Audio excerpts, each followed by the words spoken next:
We have all read an article, seen a photograph, tinkered around with some software, or visited a website that was designed by some type of freelancer. Chances are that at some point or another, we have all wanted to go out on our own, away from our current jobs, and start a new career path as a freelancer in our field of specialization. But why don't we? What holds so much of us back from going out and doing what it is that we want to do with our lives?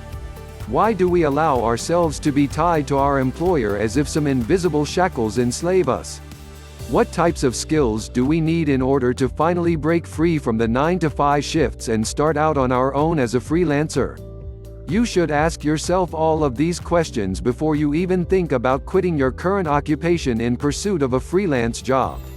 Each and every year, far too many people believe that they can simply quit their jobs and pursue a career as a freelancer in whatever their specific field may be. And far too many of them fail, only to go crawling back to their previous employer in hopes that he will give the destitute freelancer his former job back.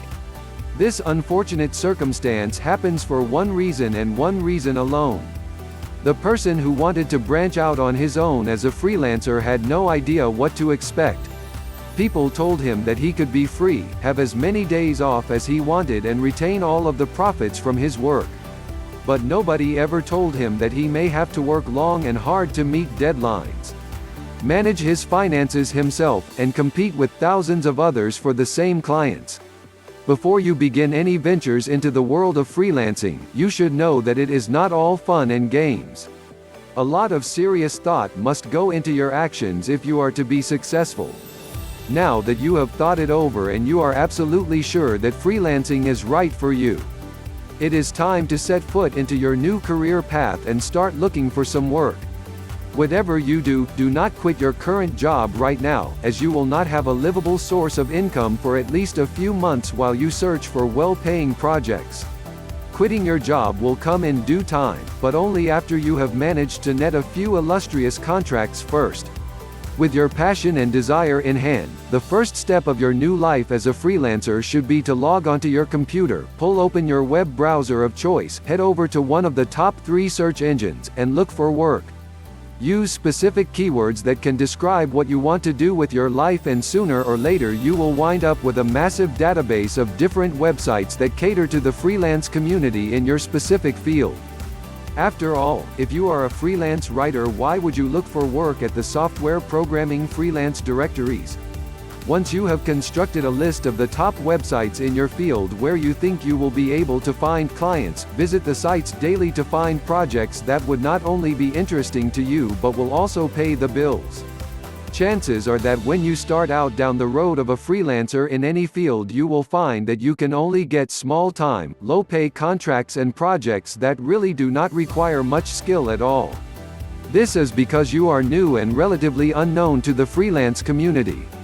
As time passes though, and you get client after client, more and more people will start to know who you are and the kind of work you will do. You can then net the higher paying projects that will allow you to really start supplementing your income greatly. Eventually you may even find that some potential clients may start coming to you with their work, hearing how much you can accomplish or how good you are at meeting deadlines from the people who hired you previously. Upon becoming a freelancer for the first time, it is also important that you create a mass of different items that can show off the kind of work you do. Making this portfolio may be one of the most important things you can do if you want to succeed as a freelancer, as it will help you move up in the world of freelance work. Only include projects that you have all of the rights to, as if someone thinks that you may have stolen pieces of your portfolio from others, the word may get out and you risk not being hired for freelance work by anyone ever. Furthermore, only add items to your portfolio that make you look good in whatever particular field you are trying to find freelance work in. Sure, if you are looking for freelance work as a web designer, you could include an article you wrote on chemistry. But why would someone looking for a skilled web designer really care about something you wrote for a chemistry website? Unless your client was also hiring you to write his web copy.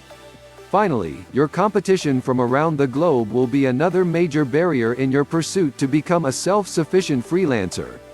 People from all walks of life and from just about every country in the world will be competing for the same projects as you, so you had better be prepared to offer something that other people simply cannot compete with.